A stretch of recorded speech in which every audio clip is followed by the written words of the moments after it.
Assalamualaikum warahmatullahi wabarakatuh. Bismillahirrahmanirrahim. Alhamdulillahi rabbil alamin. Wassalatu wassalamu ala sayyidina Muhammadin wa ala alihi wa sahbihi ajma'in. Subhanaka la ilma lana illa ma 'allamtana innaka antal alimul hakim. Wa la hawla wa la quwwata illa billahil aliyyil azim. Kita sambung muka surat berapa?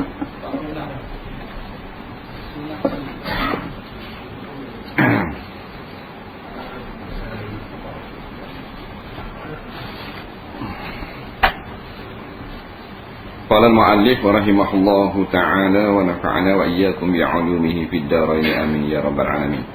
Kata pengarang rahimahullahu ta'ala, sunat mandi. Yang pertamanya membaca bismillah pada permulaan mandi. Yang kedua membasuh segala kotoran dan najis. Yang ketiga berwuduk sebelum mandi. Yang keempat membasuh badan sampai 3 kali. Yang kelima menghadap kiblat. 6 mendahulukan yang kanan dari yang kiri. Yang ketujuh muadah. Artinya mandi itu akan dilakukan sekaligus tanpa menunda menyisakan sebahagian dari anggota badan untuk dilanjutkan sesudah berselang beberapa saat. Yang ke-8 berdoa. Baik, kita tengok sunat mandi. Fardu mandi ada 2, iaitu niat dan meratakan air. Sunat dia pula. Apa makna sunat? Ma yusabu fa'iluhu wa la yu'aqabu tarikuhu. Sunat ni benda yang siapa buat boleh pahala, dan kalau tak buat tak ada masalah, taklah dosa, cuma luputlah fadilat pahala. Yang pertama membaca bismillah pada permulaan mandi. Belum daripada kita kenakan air pada tubuh, bismillah. Bismillah pilih tidak, iaitu baca bismillah pada permulaan. Sekurang-kurangnya bismillah. Kalau bismi je tak dapat pahala. Kadang kerana tidak membawa maksud apa-apa. Bismillah sekurang-kurang. Afdalnya apa yang telah dibaca salafus salih, Bismillahirrahmanirrahim. Sempurnalah pahala. Pada permulaan mandi. Kalau bilik mandi kita itu ada najis, maka bismillah itu pada muka pintu dia, jangan di dalam. Kerana bismillah min zikrillah, daripada zikir Allah, maka la yaliku bihi fi makanin fihi najasun. Kata ulama, tiadalah layak dengan zikrullah pada tempat yang ada padanya najis. Mula nak masuk itu, bismillahirrahmanirrahim. Kalau kita nak mandi dekat telaga kalau tak ada pintu, tak apa lah, pasal telaga tu bukan tempat orang kecil. Jadi siapa kat telaga, ambil timba, bismillahirrahmanirrahim.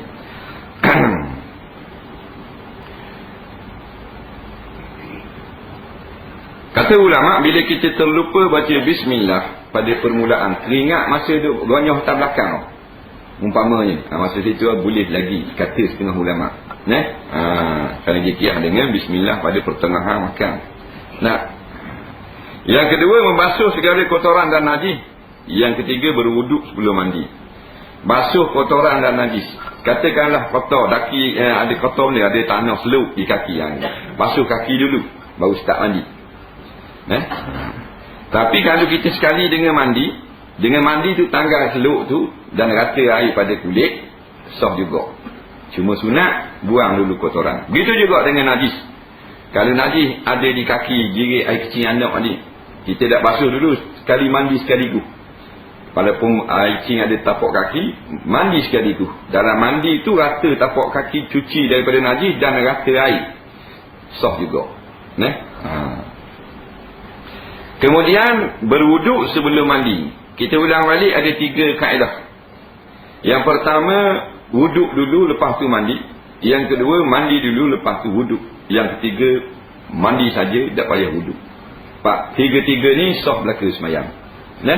Yang pertama itu afdal sunnah Nabi SAW. Kerana Nabi dia istinja dulu, bersih daripada najis, kemudian wuduk baru mandi. Kalau mandi dulu baru wuduk, itu sunnah orang Melayu kita. Mandi, lepas mandi wuduk. Dan boleh tak? Boleh juga. Allah Rasulullah lah. Memang jihad terbaik. Laqad kana lakum fi Rasulillah uswatun hasanah. Sesungguhnya bagi kamu pada diri Rasulullah uswah, ikutan, contoh. Ataupun teori yang telah ditunjukkan. Itulah yang terbaik bagi kamu. Jadi termasuk dalam kaedah wuduk dan mandi. Jadi Rasulullah wuduk dulu baru mandi. Uswatun hasanah. Kita wuduk dulu baru mandi. Sebelum wuduk istinja. Yang ketiga, mandi saja tak wuduk, sah juga. Kerana bila kita mengalirkan air pada sekalian badan dengan niat mengangkat hadas yang besar, automatik terangkat hadas yang kecil. Limat. Hadas kecil. Tak ada tertib. Dia mandi kan bukan wuduk. Mandi sekaligus. Sah juga. Pasal kita tak niat ambil wuduk, kita niat mengangkat hadas yang besar. Mandi ni tidak wajib tertib. Wajib tertib ni wuduk. Pasal mandi ni Nabi kata farsilu, maka hendaklah kamu mandi. Dalam Quran Allah kata fatahharu, hendaklah kamu mandi.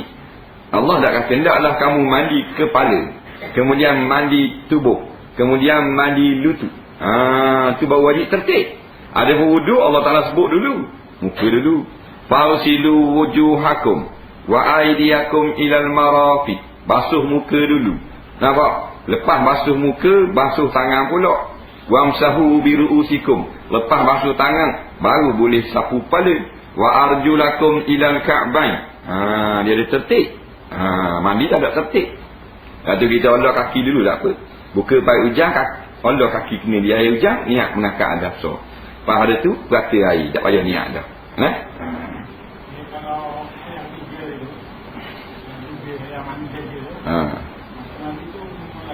Acak dah tanya tu. Biarlah dia tak tanya untuk dia. Dia orang dah tahu dah. Tanya untuk orang lain. Baik, berlaku khilaf di kalangan ulama. Bila kita tengah mandi, kata setengah ulama, tak kakak lagi, tak lagi kita ni suci. Bila tak suci, kita sentuh kemaluan, tak batal lagi.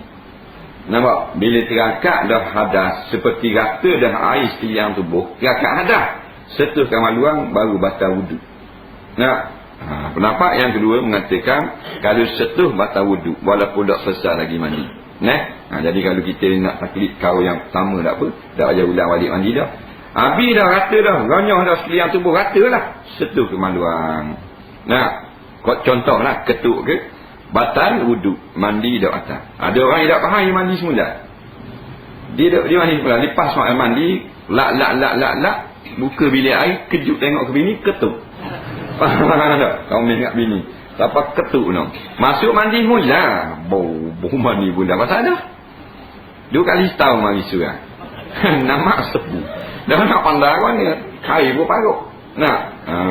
Tak payah mandi semula. Bila kita dah terakat hadas besar, buat perkara yang membatal, sentuh isteri, ketuk, nampak? Ataupun benda lagi. Kecing ke, atau tidur ke dalam bilik air.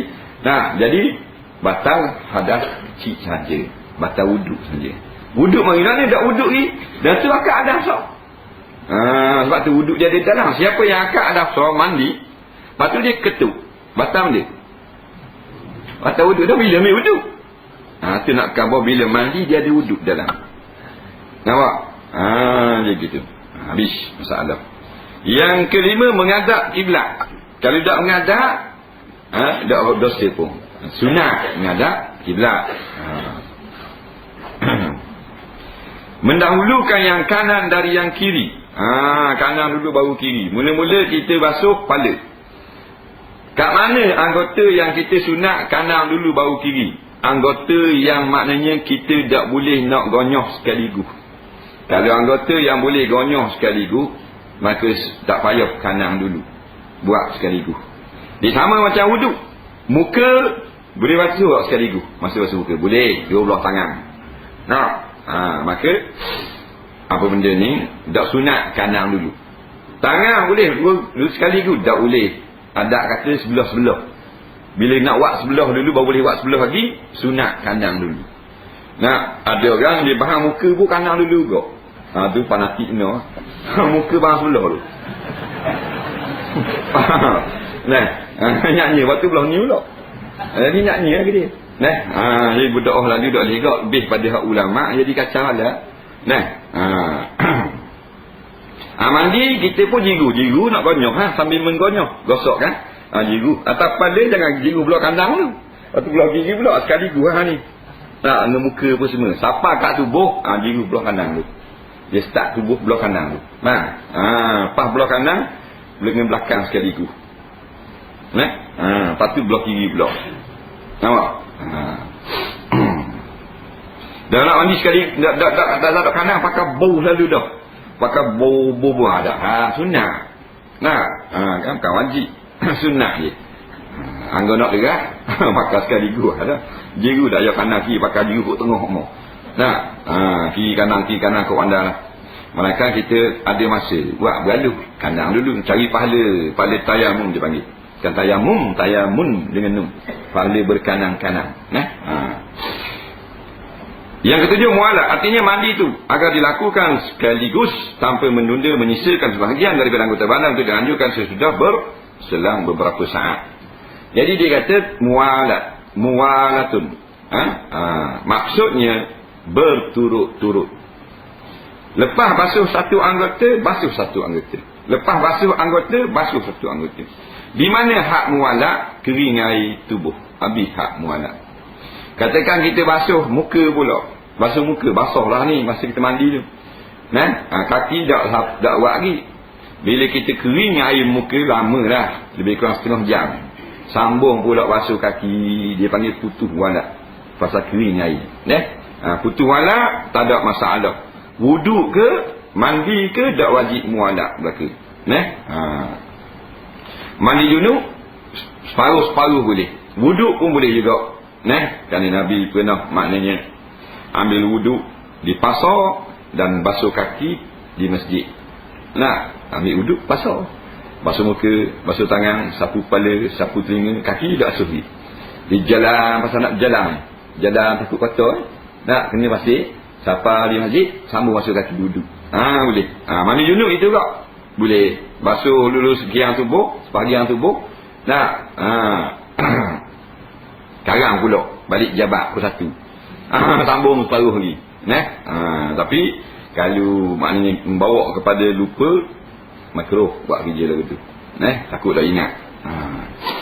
Kadang-kadang kita tak ingat semayang. Ingat je yang semayang, tak ingat mandi junub. Tak ingat. Tak ingat dah ada buat gitu. Memang dah orang lama dah. Mau tengok zaman bila. Dia buat gitu tapi tak ingat dah. Terlalu banyak sangat.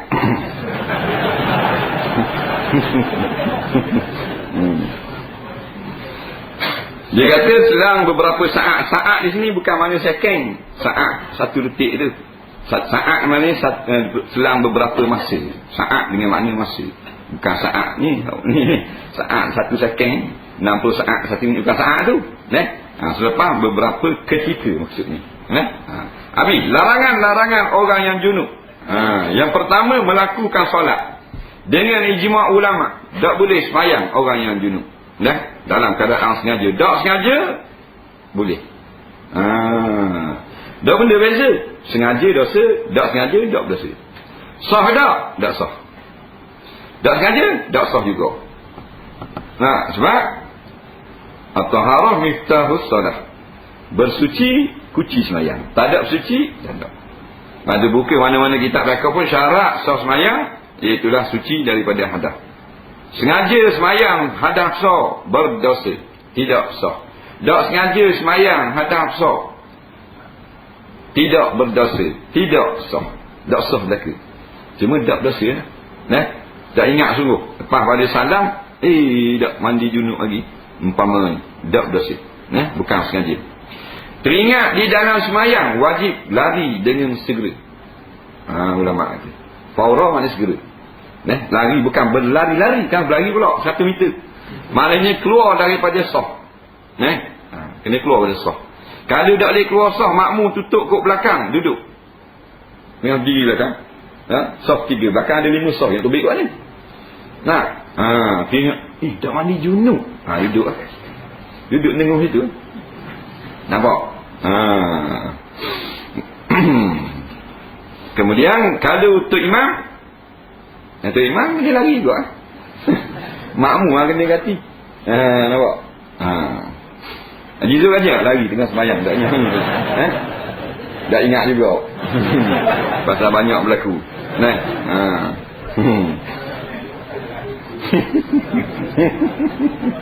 Alhamdulillah. Tok imam power. Tok imam pun kena lari, makmum pun kena lari. Dah lari lagu mana makmum kena ganti ya kan borak kan? Bila tok imam lari, ada sebab tu. Tak usah cari sebab sembahyang tu. Nah, ni kita pergi cari sebab apa imam lari ya? Sebab apa lah? Sembahyang ni. Sebab apa? Jadi tak lari sembahyang lah. Nah, ketuk ke? Kita lari Ustaz malu. Boleh? Tok imam malu. Tak lari. Sebab juga haram, berdosa besar. Nampak? Sengaja semayang kadang hadap besar, berdosa besar. Sengaja. Yang main-main. Yang maknanya merengang-rengangkan Allah Ta'ala. Bukan raja tak apa, kita ketuk tak apa. Panggil. Tapi jangan bagi bunyi ya. Tak. Tak apa. Tak ada hal. Mandi junub tak apa. Ngadap menteri. Dia jumpa menteri. Boleh tak ahli junub? Boleh. Pusing sudah tu balik. Tuk suci pun. Tak ada hal. Tapi ngadap Allah Ta'ala. Tak boleh. Ada kecil tak boleh. Ada besar. Mimba bil awlah tak boleh. Sengaja dosa. Walaupun tak iman. Tapi memang nak jaga maruah. Tak lari ya. Nampak? Kata lari. Memang Allah kata aku junub. Awak lalak juga. Awak lalak. Jangan awak itu je tu. Main awak lalak itu. Kita ikut juga belakang. Kawan juga ahli junub. Ustaz. Janganlah kabar dia kat kiri. Saya tu macam ayam. Saya macam ayam ni kita tahu. Kita tak tahu. Jadi kaki lepas mayang nasihat. Ini makna nasihat lah. Jangan buka-buka kong itu buat orang dua orang. Gitulah. Dan wa ma fi maqamis solah, perkara yang semakam satu darjat dengan semayang haram juga. Mana seperti semayang juga. Nampak? Dia itu bukan semayang tapi macam semayang. Sujud syukur. Nampak? Sujud syukur haram. Sujud syukur. Dalam keadaan beradah. Sujud syukur dia sama dengan semayang. Bukan perbuatan rukun 13 tu. Pada kebanyakan benda. Wajib tutup aurat, wajib ngadap kiblat, wajib suci pada najis, wajib tempat tak ada najis, wajib suci pada hadas besar, suci pada hadas kecil. Sama macam semayang. Sujud syukur. Lagi sujud sajadah. Sama macam semayang kau. Haram hadas besar. Kita dengar orang baca Quran, dengar kot speaker orang baca Quran, ayat sejadah sujud. Tiba-tiba hadas besar tak boleh sujud. Tengah sujud sajadah teringat tak ada mandi junub lagi, hadas besar, wajib kena berhenti segera. Jangan teruskan. Dia sujud sajadah kita dalam semayang boleh. Cuma haram kita sujud sajadah bila imam tak sujud sajadah. Sekalipun tempat yang baca surah sajadah. Subuh Jumaat, sunat sujud sajadah. Dia bukan wajib. Tiba-tiba makmum sujud sajadah. Imam tak sujud, makmum sujud. Hukumnya batal semayang makmum.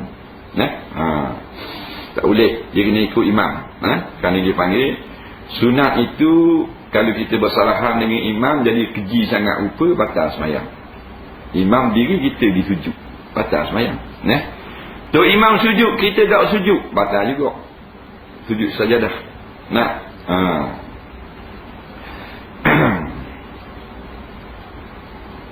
Yang kedua, melakukan tawaf. Tawaf ni sesaja dalam ibadat haji mensyaratkan suci daripada hadas. Wuku tak apa. Wuku kita beradah besar wuku. Hadas kecil tak ada masalah, sah wuku. Kita hadirkan diri di bumi Arafah. Kita langkah sepadang tu. Masuk dalam bumi Arafah dalam keadaan beradah. Kita ambil wuduk keluar pada Arafah, kita mandi junub. Contohnya. Sah juga. Walaupun kita hadirkan diri, mana panggil wukuf dalam keadaan beradah. Dah amba sunnah. Itu keadaan suci. Sa'i. Sa'i.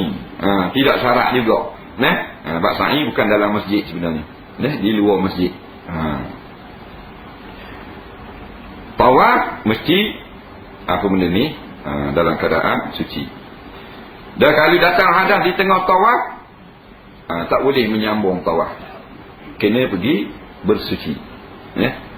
Tengah tawaf lapar kepada 3 pusingan. 1, 2, 3, 4. Ni Hajar Aswad. Ni Hajar Aswad. Contoh. Pusing 1, pusing 2, pusing 3. Lapar kat orang 3 tu, beradah besar. Umpamanya. Kena keluar. Pergi mandi junub dulu. Masuk lagi. Kosong semula ke sambung 4. Ingat.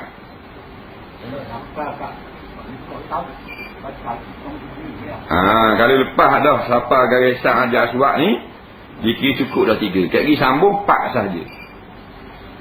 Tapi kalau tak dah nak hafal dengan garisan ni, 1, 2, hak ketiga ni tak dah hafal garisan ni. Beradah. Pergi ambil, kita pergi mandi atau pergi ambil wuduk, sambung balik, baru 2 je saat ni.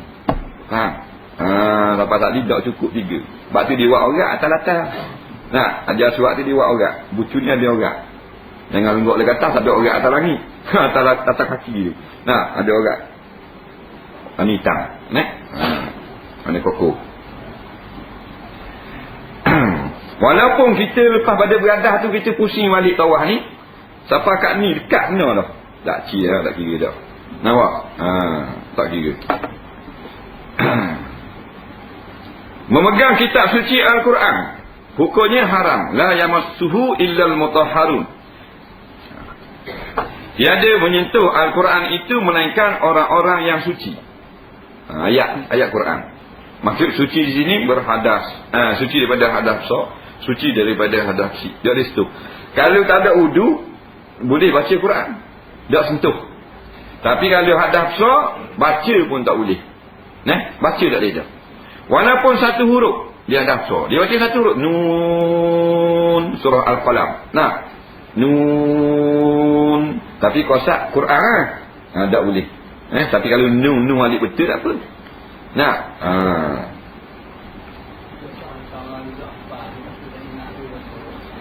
Orang menghafal, dia hadaf. So lepas tu dia ni hafizah. Kalau hafiz tak ada masalah. Dia boleh bila beradah mandi junub. Tapi kalau hafizah, penghafal Quran perempuan, dia haid nak mandi junub tak boleh, seminggu lagi. Jadi kalau tak menghafal, dia hilang. Ataupun lambat boleh. Nak hafal Quran. Jadi hari-hari kena baca kurang-kurang 2 juzuk, 3 juzuk sehari. Tiba-tiba beradah haid. Maka jumhur ulama kata haram kau baca. Baca mana? Baca berlapah. Dan kaedah dia baca dengan tidak berlapah tu. Dengan menggerakkan bibir. Menggerakkan bibir boleh. Dia boleh baca-baca buat gerak bibir. Boleh. Dia panggil ngapa kau. Tak boleh cara tu dalam hati. Tak boleh tengok Quran. Tengok Quran. Tak boleh juga. Memang jadi tak boleh. Kalau tak buat kena bersuara, pakai hilang dah Quran dalam dada dia. Taklid mazhab Maliki yang mengatakan diharuskan bagi hafizah haid ni meneruskan hafalan. Itu. Pegang tak boleh juga, pegang. Baca pun lagi tak boleh juga. Pegang lagi tak boleh. Maknanya Quran kulit je, kulit Quran tak boleh. Isi dalam tu lagi tak boleh. Kulit tak boleh juga, kulit Quran. Nampak? Rehat ada khilaf. Rehat. Quran duduk atas rehat. Pegang rehat ni ada khilaf. Setengah ulama kata tak boleh, setengah ulama kata boleh. Tu tak apa, boleh tahan kira. Pegang rehat. Lepas tu kotak dia, jadi dia ada kotak Quran. Pakai tarik dengan kotak. Tarik kotak tu beli Quran. Kotak tu pendapat yang muktamad dalam mazhab Syafi'i, dia kira Quran kau. Pasal dia kau untuk Quran tu, dia jadi sebahagian daripada Quran, dimuliakan juga. Tak boleh lepong kata. Pegang hak lidah. Dah hormat ni. Kalau kotak Quran tu bubuh dekat kabinet, tak apa pegang kabinet tu. Dia gitu. Quran tu duduk di dinding, katakan ditulis surah Yasin, paku ke di dinding. Maka satu pendapat mengatakan tak boleh pegang frame tu. Pendapat yang kedua mengatakan tak boleh pegang kat ayat tu saja. Ingatlah kalau kita tak ada wudu, kita boleh bawa kitab tafsir pergi ngaji tafsir, katakanlah, ataupun kitab-kitab lain boleh tak ada wudu. Sebab dia bukan Quran. Tafsir dia banyak pada Quran. Tapi bila kita buka kitab, kita jangan tunjuk tangan kita atas Quran ayat. Haram, tak boleh. Nampak? Dia pegang itu bukan Quran, dia panggil pegang kitab tafsir. Buka dalam tafsir separuh, atas Quran dua bagi. Kat Quran tu jangan lambungkan tangan. Ada orang tunjuk tangan. Tok guru baca tunjuk tangan ni. Dia beradah, mana boleh. Dah kata tafsir boleh. Tafsir boleh bawa. Faham baik? Boleh bawa kitab tafsir, tak payah hari semayang. Quran dah di situ. Nampak? Dia begitu. Yang kelima, berdiam diri di masjid. Melainkan illa abiri sabili, melainkan sekadar lalu. Jadi kalau orang yang hadap besar tak boleh berhenti di dalam masjid. Zaman Nabi SAW, orang nak masuk, nak balik ke rumah, dia lalu ke dalam Masjidil Haram. Pasal Masjidil Haram ni, kalau kita pusing kat luar, dia besar. Zaman dulu besar dah, dia besar lagi 4 km. Masjidil Haram. Kalau kita pusing, sama macam kita jalan dari sini ke Libas. Nampak kalau kita pusing. Dia gitu. Jadi orang lalu ke dalam. Hak junub balik lalu ke dalam. Lalu ke dalam. Boleh lalu ke dalam masjid. Orang yang junub. Berhenti tak dia? Berhenti tak boleh. Masuk dalam masjid boleh. Tak boleh pergi duduk dalam masjid, pergi lepak, pergi relax, pergi duduk situ mendengung dalam masjid, tak boleh. Kerana kemuliaan masjid. Jadi kalau kita tinggal barang boleh. Macam kita ni memang ada lalu dalam masjid, apa lalu dalam masjid? Shortcut ambuh macam masjid ada haram kat besar ni. Masjid kecil pelas kati. Tak boleh. Dan ambil barang boleh. Keluar daripada sembahyang asar, tinggal cermin mata, tinggal handphone. Balik rumah 5 minit je, junub dah. Mari semula boleh masuk dalam masjid, tapi jumpa kawan tak payah lah. Kawan ada tangan salah lah. Lepas tu ambil spek, ambil handphone, keluar. Selesai masalah.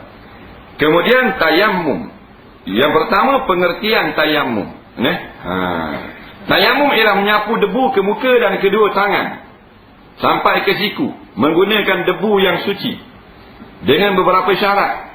Tayammum adalah sebagai ganti dari wuduk atau mandi.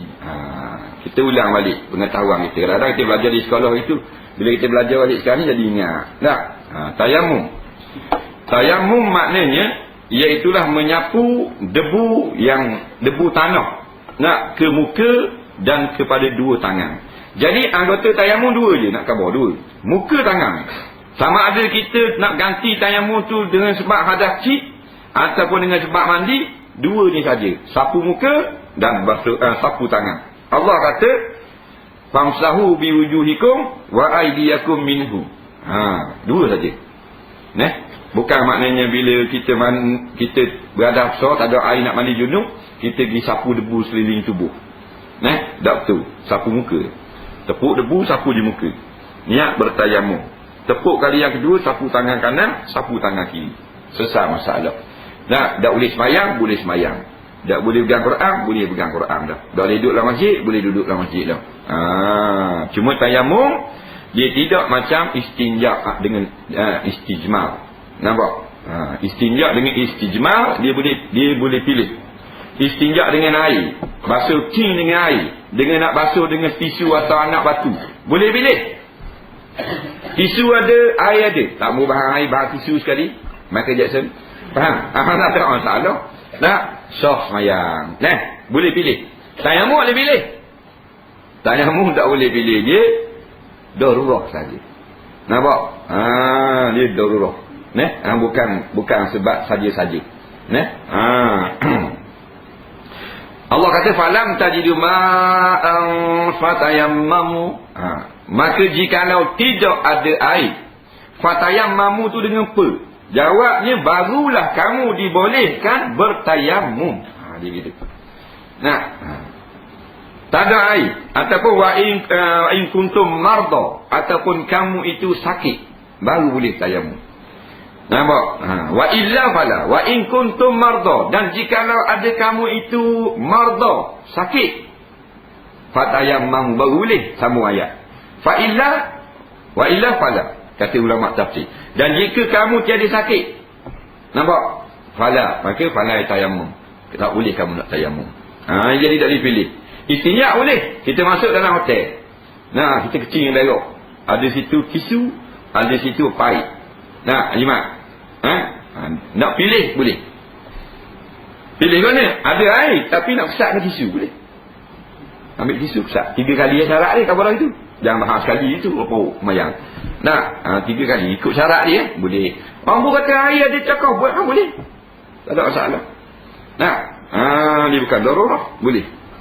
Dan afdal tisu dulu 3 kali, ambil pahala istijmar, lepas tu baru basuh dengan air. Cara ni penduduk jemaah Masjid Quba buat. Nah, jemaah Masjid Quba, nah, Allah Ta'ala puji dalam Quran sebagai orang-orang yang sangat pandai bertaharah dan suka bertaharah. Nah, mana puak-puak AJK Masjid Quba ni, jemaah Masjid Quba, set-set ni kalau kecil dia tang batu tu 3 utir. Lepas tu basuh dengan air. Dia ambil dua-dua sunnah Nabi. Nampak? Dia gitu. Tayamum tak boleh. Ada air kita nak tayamum tak boleh. Nah, ada air kita nak tayamum tak boleh. Ada air malah pergi telaga jauh nampak telaga. Malah tak boleh. Dia kena tak ada air. Tapi nak cari sampai bila telaga? Sekadar mana? Sekadar adat kata tak ada lah. Bukan kena cari sampai ujung negeri. Tak ada sini ni belum bila kena start motor kena diambil mandi juga di Kemamang. Ada sampai gitu tu agama memberat kita pula. Tak. Mana sekadar pada harapannya jauh benar dah, tak ada dah telaga kering belaka dah. Tayamum. Nah. Cuma ulama buat contoh dah di dalam kitab-kitab fiqh.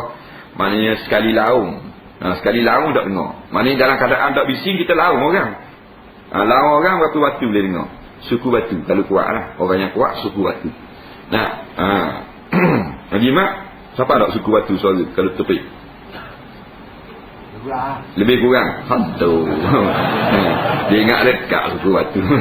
Nah.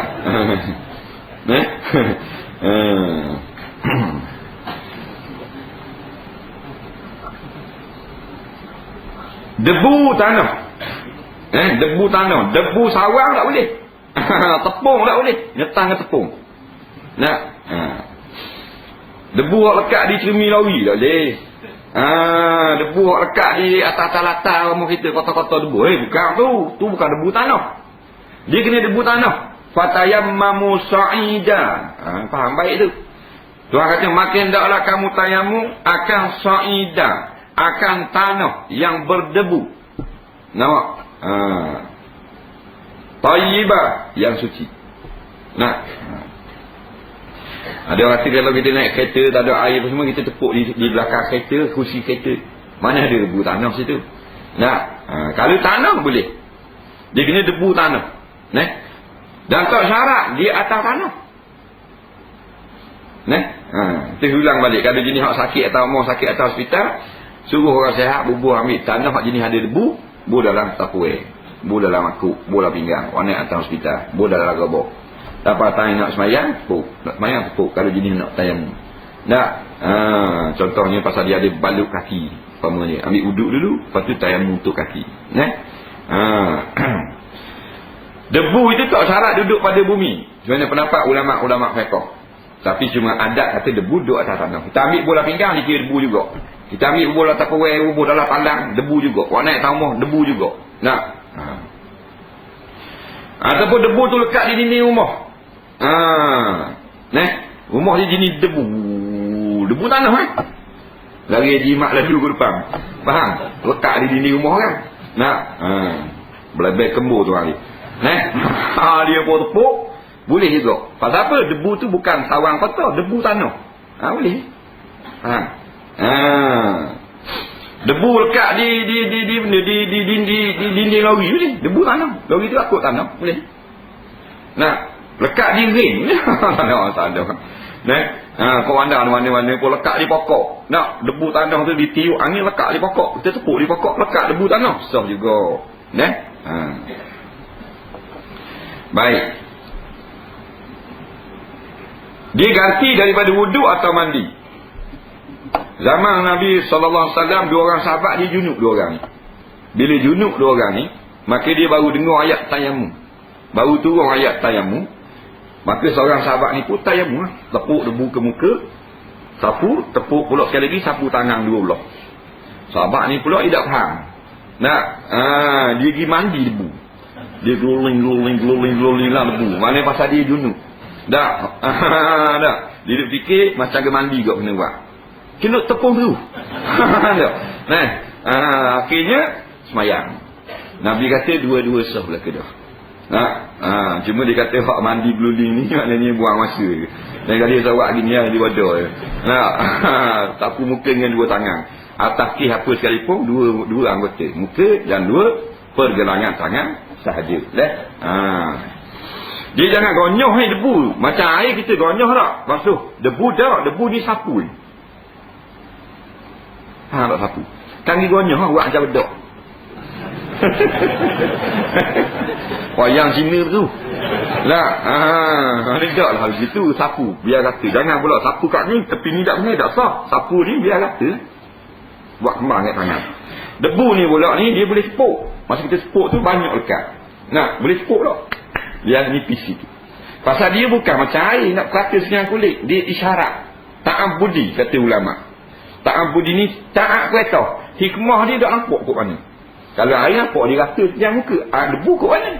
Tak nampak. Kita ni jenis ta'ak. Ta'abudi tu. Jenis Tuhan kereta turut sama. Ada hikmah tu. Jadi boleh tepuk. Jangan basuh asal. Kita tepuk lekat debu. Lepas tu pergi basuh. Tak ada dah. Tak boleh.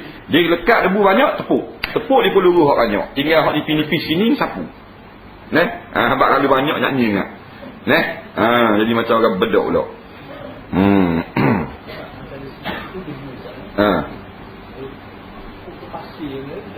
Pasir berdebu boleh. Pasir saja, pasir jenis pasir tak boleh. Mazhab lain boleh.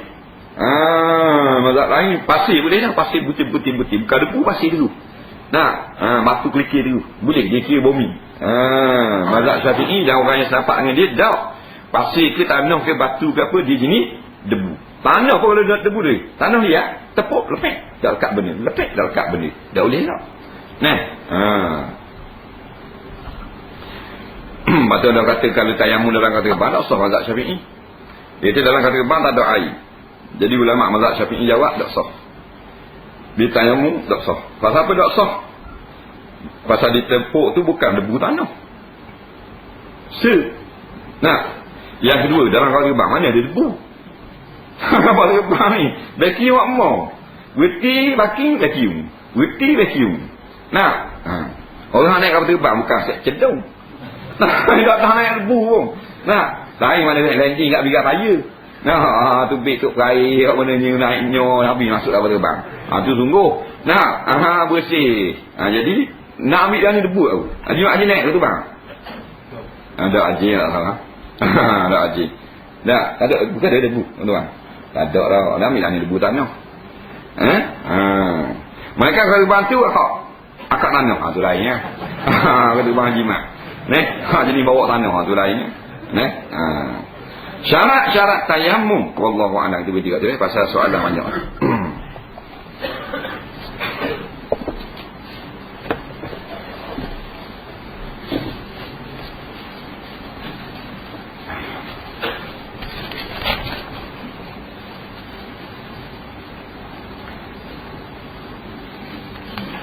Soalannya yang pertama, perkahwinan yang belum disetubuhi. Perkahwinan yang belum disetubuh, tak lima lagi nikah. Tiba-tiba si suami telah mengiktikadkan salah satu daripada sebab yang beradat itu, sebab-sebab yang beradat itu memberi bekas seperti makan yang mengenyangkan atau lain. Maka dengan ini katanya guru-guru, terpisahlah pasangan suami isteri itu dengan tidak disedarinya dan tidak beredah. Maka bagaimana pula hendak kembalikan menjadi suami isteri setelah diketahui keadaan begitu? Baik. Kemudian pasangan suami isteri yang telah setubuhi berlaku seperti soal di atas juga. Adakah beredah atau tidak? Bagaimana pula hendak kembali seperti masalah di atas. Yang ketiga, kita rakyat Malaysia, bolehkah kita buat ibadat korban sunat di negara lain dengan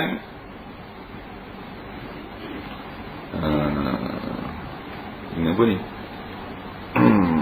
Dengan beru sedekah dan hadiah daging korban itu kepada penduduk suatu negeri. Baik. Soalan yang pertama dia kata, ada tok guru kata bila seorang suami itu dia berkahwin dengan seorang isteri lah, tapi tak bersama lagi, baru nikah. Kemudian dia melafazkan lafaz-lafaz yang membawa kepada batal akidah syahadah ni. Nah, umpama dia kata hudud tak wajib umpamanya, atau hukum Quran ni kuno, atau kalau kita ikut sunnah Nabi mana jadi mundur kita. Nah, atau dia kata Allah Ta'ala ni zalim buat hukum potong tangan, atau dia kata sembahyang ni sebenarnya tak wajib. Nah, atau dia kata maknanya orang yang di Makkah tu bodoh belaka, jadi kafir belaka tu. Nah, kemudian terpisahlah. Nah, dia terpasah. Kata gitu terpasah. Sebab apa terpasah? Perkataan itu menyebabkan suami itu jadi murtad. Mak murtad ni 3 kali, sama dengan perkataan atau i'tikad atau perbuatan. Nah, jadi bila murtad terpasah. Faham tak? Suami isteri itu. Tanpa suami kata aku cerai kamu, dia kira pecah dah. Perkahwinan itu dia kira terlerai. Faham tak? Terpasah daripada ikatan. Akdum, akad, nikah ni ikatan. Pasah maknanya buka ikatan, terbuka. Faham tak? Kemudian dia kata bagaimana kalau nak balik semula menjadi suami semula, dia bertaubat dah. Dia menyesal dia kata tadi. Nak kata ayat tu tulis saya, "Mung, apa dia kata gitu jadi kafir ni?" Mung gitu Begini saya menyesal kata. Terpasahlah tu. Daripada jadi isteri mula, kena nikah semula. Kena nikah semula. Kena ada 2 orang saksi, kena ada wali pula. Sebelum tu kena tarik balik perkataan, mengucap 2 kalimah syahadah. Kalau hak subuh hak jimat dah, mengucap 2 kalimah syahadah, tarik balik perkataan dia, rajak. Nampak? Aku rajak kamu menjadi isteriku semula. Pasal hak ni hak jimat dah. Bila jimat dia ada iddah. Faham tak? Dia ada iddah. Hak tadi tak jimat lagi, tak ada iddah.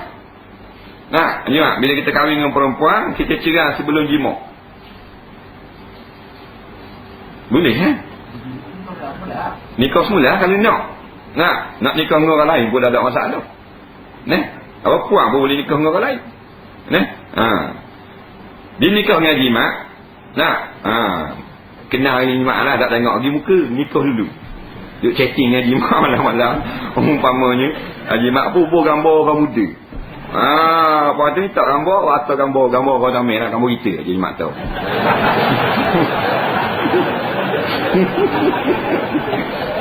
Kau puan pun kenal lah. Toten nikah. Bila nikah mari tengok dah.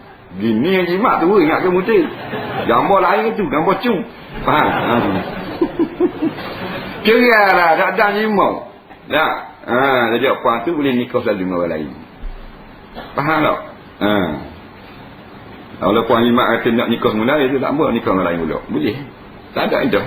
Nak khabar tak ada iddah. Pasal iddah ni setelah setuh. Jimat lah. Dah ada jimat ni tak ada iddah. Kalau hak jimat dah, kataan kafir ni dia fasah juga. Kena nikah semula. Tu jangan main suami ni. Suami kena faham akidah. Isteri boleh tahan kalau tak reti bahasa pun pasal suami dia tukang ajar. Mak mari hak buahnya pun isteri, suami tu dia reti. Tak apa, dia tukang apa, tukang ajar. Suami dia tahu benda. Orang duduk surga dengar, dia tak tahu orang musim bodoh. Ambil kambing, tukang baik ambil tembok. Suruh pusing nak buat tu. Kemudian kita ni boleh tak kita nak masuk korban akikah ke di negara lain? Jawabnya afdal di negara kita sendiri. Kita korban, kita beri makan kepada orang fakir kita sendiri. Nah, akikah itu juga, kita sembelih kambing.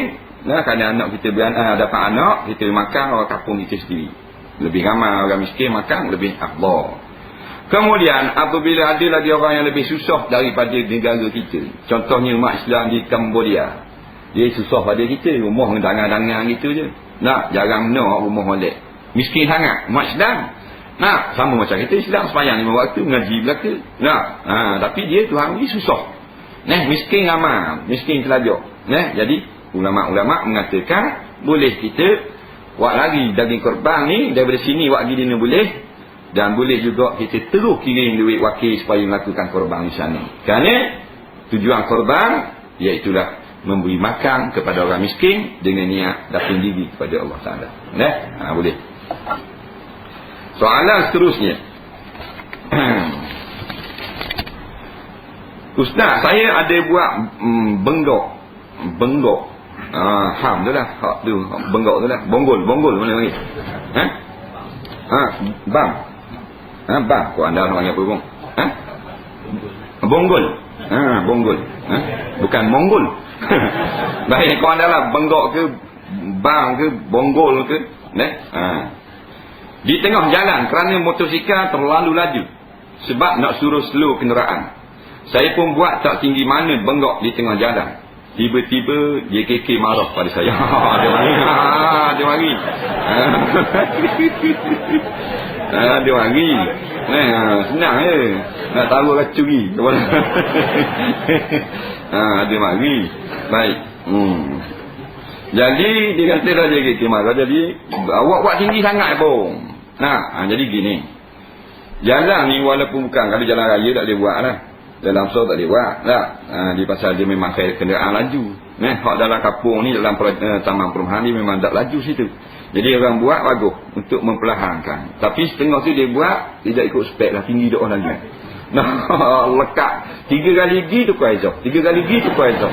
Faham tak nyanyi kau orang? Tak boleh kau. Tengok ulama kata haram. Nampak tak? Haram. Melainkan jalan tu tanah kita dan ke rumah kita baru boleh. Kalau orang ramai lalu, jadi haram. Haram lagu mana? Kalau maknanya merosakkan harta benda orang. Jadi nak buat, tak mesti tinggi-tinggi ni badan dah. 2 inci setengah tapi dia jangan lebar sangat. 2 inci setengah. Jangan bulat sangat. Lekuk. Ini kena pandai juga. Tengah apa-apa tinggi gitu. Tinggi sangat. Banyak dia anu ni. Tinggi-tinggi sangat. Bukan kata bagus. Tapi dah tinggi sangat, nyusuh orang. Kita kena, orang lain kena tak? Sebab tu kita tak beli Ferrari.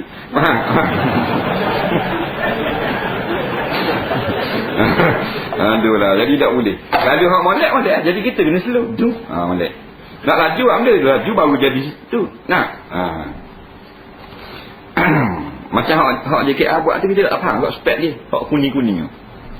Ke dia ikut saya ke mana? Dah ada orang lembut sikit, ada orang keras. Dah lama. Kalau hak di Nuk keras. Kalau di dekat Masjid Lerang. Kalau mari dari cabang 3 nak balik bandar boleh tahan. Kalau mah daripada bandar nak lipat kona kat tu, situ. Situ keras dia segi depan ni. Depan sekolah bawah kapal. Kat lain lembut kita rasa Kemamang, Kuatang, okey, deguk kat ni. Jangan main kalau bawa tua, jatuh tali bom gigi susu.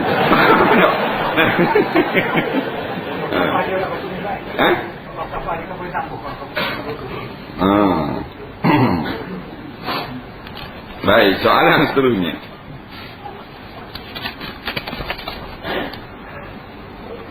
Apa pandangan Ustaz mengenai malam memberi menerima hadiah atau duit ketika jamuan kahwin? Ada yang selalu berkata ia tak patut kerana boleh mengaib menghalang orang miskin untuk pergi. Nak pergi tak ada piti. Tak pergi kan kata orang pula. Sedangkan yang patut diutamakan ketika nyuri ialah miskin. Sila jelaskan. Baik.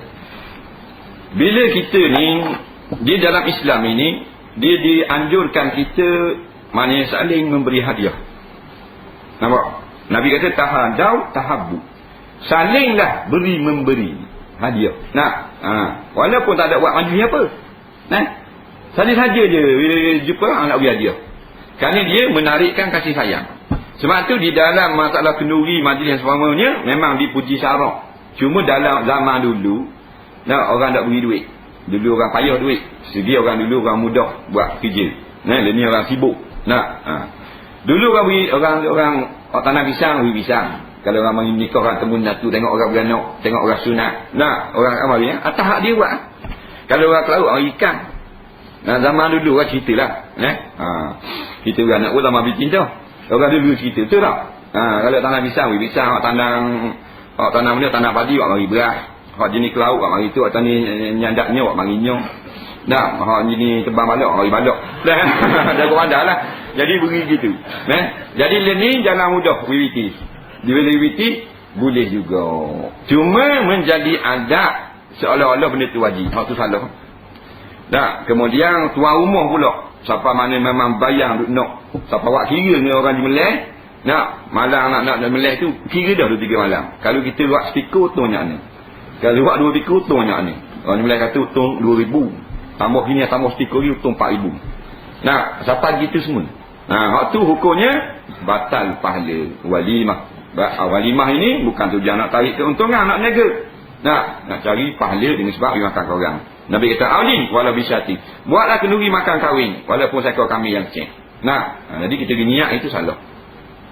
Tu yang ada adik bakal baju baru dah mau ayah puang. Ayah pengantin hari nikah apa Haji Melayu. Pak wacek ni. Beli kepel pula. Nak kita tengok lagi ngai dah nikah anak. Mahal tak? Pasal nak piti. Tak boleh. Jadi bila kita buat jangan nak piti. Dah kalau orang beri boleh ambil. Niat nak piti batal pahala. Jangan ambil. Jangan niat nak ambil piti orang.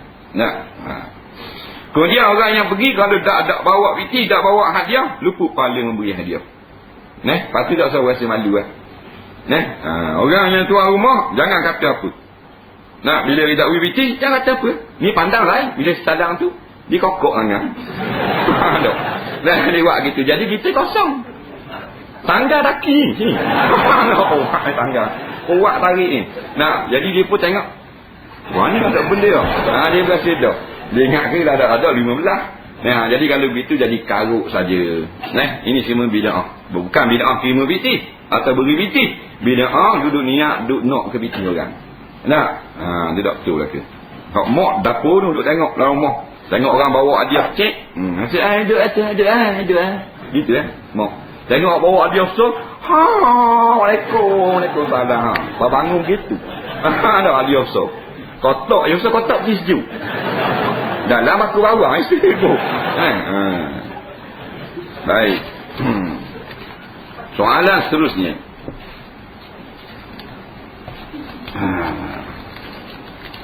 Apa hukum dan fadilatnya? Seorang itu mati sudah tanam di kubur dengan tidak darurah. Tok imam duduk tali dengan diri.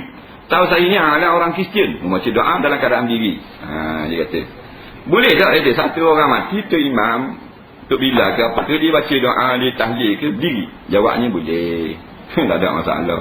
Dua-dua kaedah ni dia amalkan oleh salafus soleh belaka. Nabi pun pernah baca doa berdiri di kubur. Faham tak? Jadi boleh. Tak ada masalah. Cuma yang afdal maknanya membaca talqin dalam keadaan duduk. Ada setengah satu pendapat daripada kalangan mazhab Syafi'i masa baca talqin duduk dan berdoa menghadap kiblat sambil berdiri. Boleh juga. Nak duduk belaka pun boleh juga, nak berdiri belaka pun boleh juga. Dia dah kata jasa untuk balas habak ni. Ada riwayat belaka. Dalam kitab Nailul Awtar, dalam kitab Mu'jam Tabarani, ada Nabi baca dalam keadaan berdiri. Tak ada masalah. Ambil wuduk pun Nabi baca doa berdiri juga. Nabi ambil wuduk, Nabi berdiri menghadap kiblat, Nabi baca doa. Padang dengan tepat. Kalau tempat duduk, dia tak payah berdiri kan. Umpama lepas mayang, Assalamualaikum. Duduk. Takkan berdiri pula dia baca doa. Doa belang duduk. Soalan seterusnya.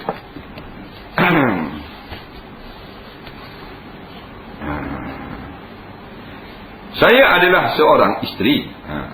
Saya memakai purdah ketika mana berjalan bersama suami. Masalahnya apabila suami mengajak saya makan di kedai, sukar untuk saya makan kerana ada purdah. Apa pandangan Islam dan Ustaz sekiranya saya buang sekejap purdah ketika makan di khalayak ramai? Ini mengelakkan daripada terkena makanan dan menyukarkan saya untuk makan. Baik. Ni adalah puan tanya muslimat. Dia pakai purdah. Pakai purdah lah, pakai nikah tutup muka. Nah, ayat-ayat cinta. Ni malu kan orang tengok tu. Baik. Jadi bila dia nak makan, rumah dah halal, rumah makan kedai, dia pun akak muka. Boleh ke tak? Jawabnya boleh. Islam ni bukan agama memayahkan. Memudahkan. Tak ada masalah pun. Awak pakai purdah tu masa jalan tu alhamdulillah dah. Apa tak lagi nak buka dah kawan dah boleh. Orang lain tak akan tengok pula apa. Jadi boleh, tak ada masalah. Batu tak mau buka pun tak ada masalah. Nak warak lagi dah ya buka. Dah nak buka tak ada masalah. Sebab bukan buka purdah. Jangan buka kain. Buka purdah tak ada masalah. Dia gitu. Tidak makan tak pandai berdeluang habis. Apabila kita lakukan solat sunat, contoh tahiyat masjid, bolehkah digabungkan niat dengan solat sunat zuhur, hajat dan istikharah sekaligus? Pohon penjelasan. Baik. Apakah sembahyang sunat fajar sama dengan sembahyang sunat sebelum subuh, qabliyah subuh? Pohon penjelasan. Baik. Dia masuk dalam masjid sebelum sembahyang zuhur, orang ba'da zuhur. Dia nak buat solat tahiyat masjid sekali dengan sembahyang sunat qabliyah zuhur. Boleh ke tak? Jawabnya ada ulama kata boleh. Ada ulama kata boleh. Dan ada pula ulama beri pandangan tak payah pun niat, maknanya tahiyat masjid, dia masuk terus buat qabliyah zuhur. Qabliyah zuhur tu adalah tahiyat masjid. Sebab tahiyat masjid tak mesti niat tahiyat masjid. Tahiyat masjid maknanya sembahyang yang kita buat sebelum kita duduk di dalam masjid, kerana menghormati masjid. Menghormati rumah orang, wisalam, assalamualaikum, menghormati rumah Allah 2 rakaat sebelum duduk. Baik. Kemudian dia kata nak gabung dengan solat hajat pula.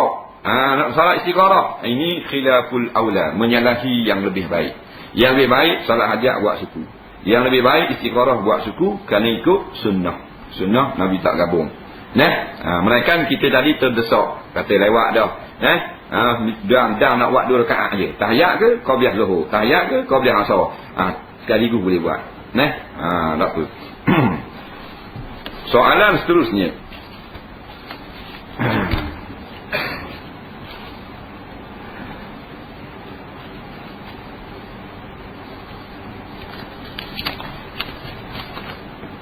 Apa?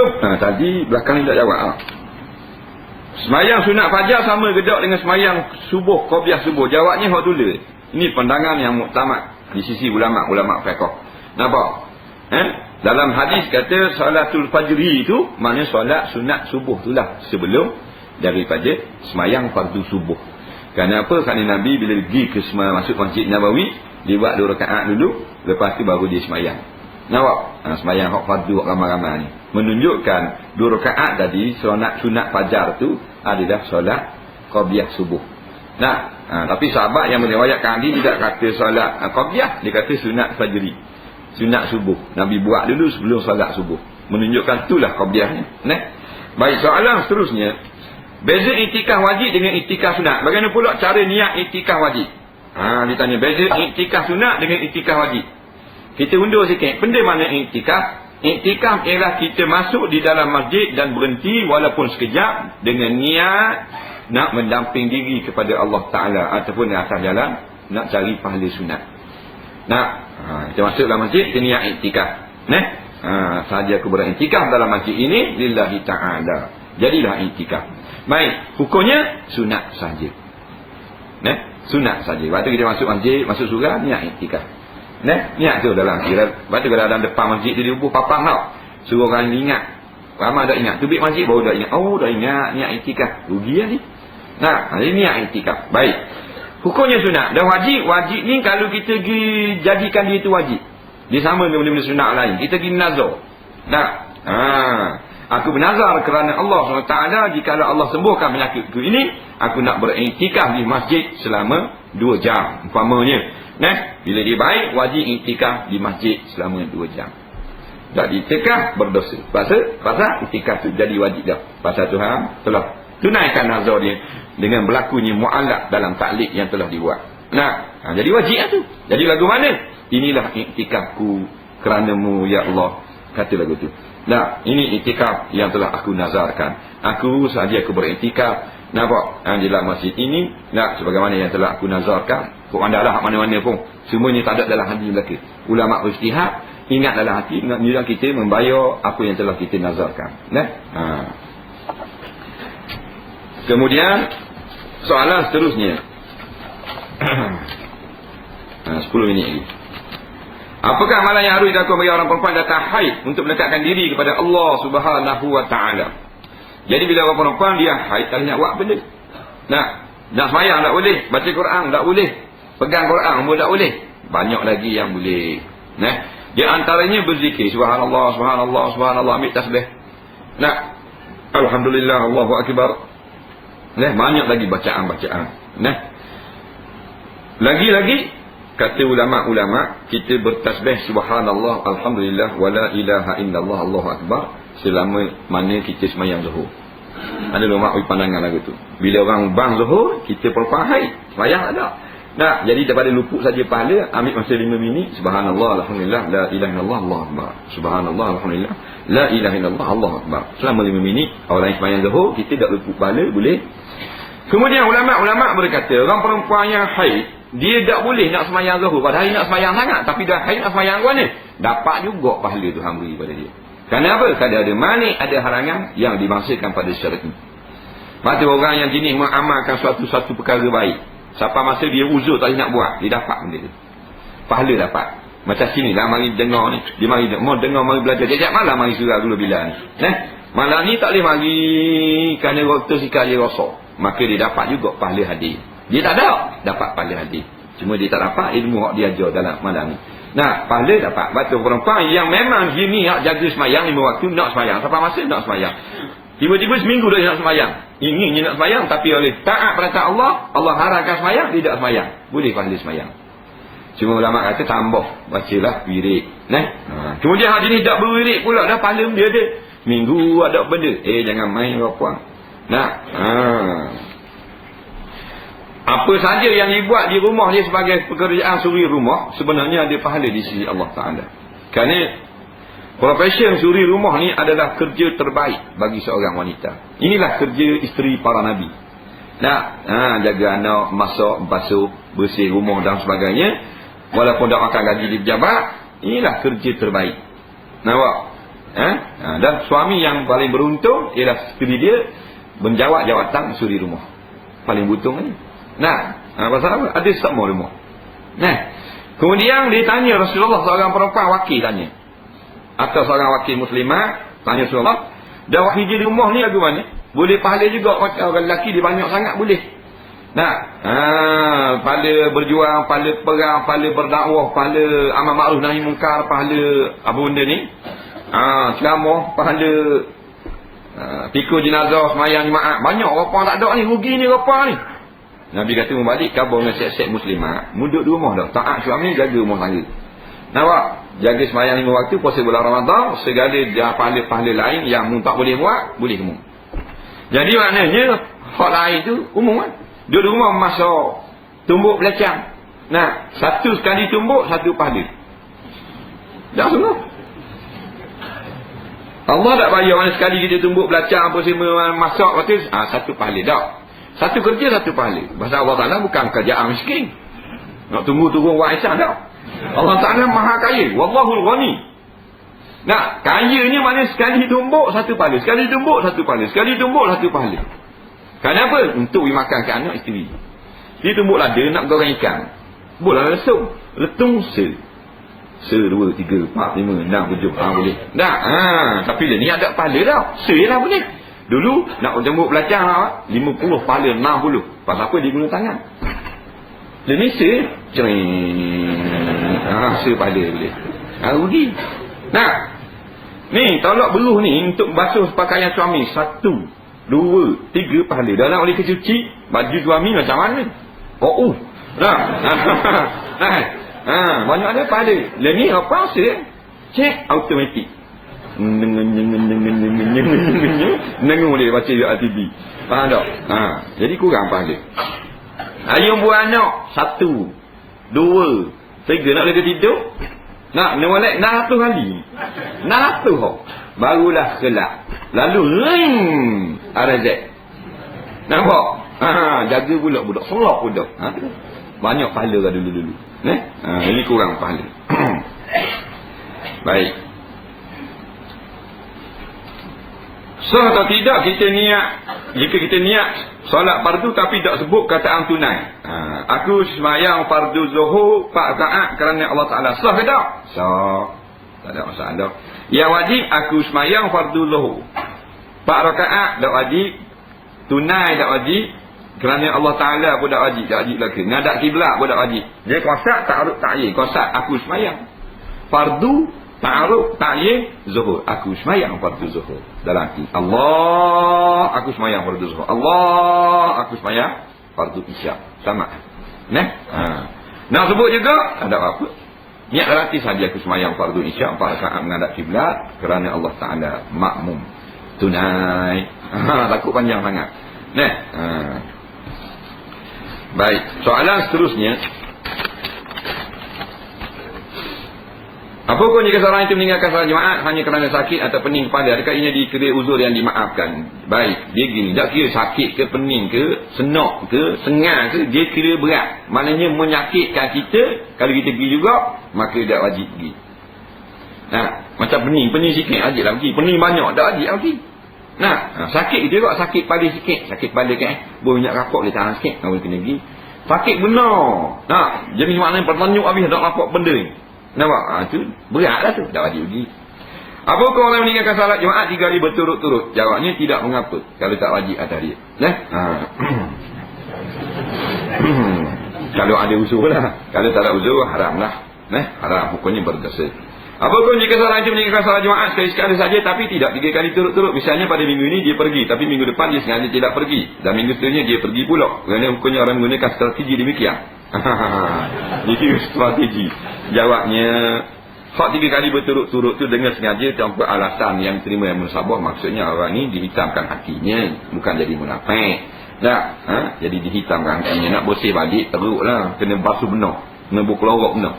Hak sekali sengaja tu haram. Tapi tidak janji dengan hitam pada hatinya. Soalan seterusnya, 2 lagi soalan.